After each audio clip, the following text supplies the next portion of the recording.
কিরে তুই তো অনেক রেডি হইছিস না? ঈদের ছুটিতে কি বাইর যেতি না? না আমি কই যাবো? আমার কি যাওয়ার কোনো জায়গা আছে? তোরা মনে ভুলে গেছিস গা আমি যে এতিম। তুই এতিম হইছিস দেখে কি হইছে? তোর আত্মীয় স্বজন আছে না, হ্যাঁ গো বাড়িতে যাবি? সানি কিন্তু ঠিকই কইছে, ল আমরা সবাই একসাথে রওনা দেই। না রে, আমি চাইলেও যে যাইতে পারতাম না। আমার আত্মীয় স্বজনরা যদি চাইতো আমি তাদের বাড়িতে যাই, তাহলে তো অবশ্যই তারা আমার খোঁজ খবর রাখলি।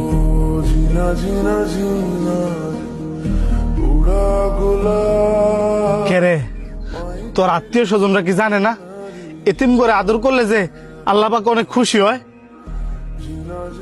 হ্যাঁ এইসব কথা কইয়া হ্যাঁ মনে কষ্ট বাড়াইস না। আচ্ছা রে, আমরা তাহলে যাই, নয়তো বড় দেরি হয়ে যাবো গা।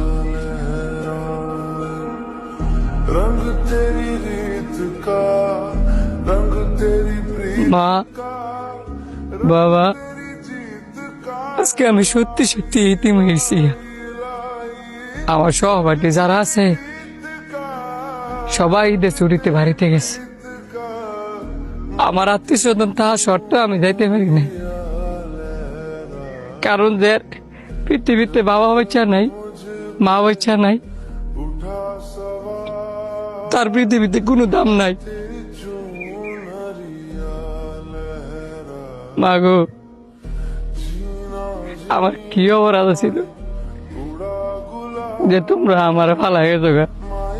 কালকে ঈদ, সবাই সবার মারে লইয়া বাবারে লইয়া ঈদ করব। আমি কারে লইয়া ঈদ করবো? সবাই সবার মা বাবাতে সালামি চাইব, আমি কাঁদতে সালামি চাবো? আমার যে কেউ নাই।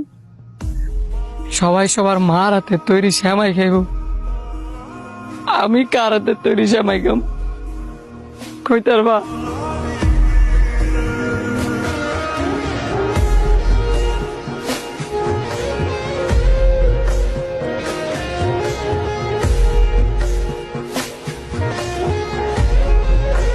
কিরে, তোরা কেউ বাড়িতে যাস নাই? তোরে সারা কেমনে যাই? সারে পৃথিবীতে মা নাই, বাপ নাই। এতিম রে যারা দেখতে না, তা করে আল্লাহ দেখতে না। তুই লে যে আমগো সহপাঠী, তোরে সারা আমরা বাজিয়া কেমনে বাপ মার লগে ঈদ করি? আঙ্গো বাপ মা মানে তোর বাপ মা, তুই কি আর এতিম রে? তুই আঙ্গো ভাই।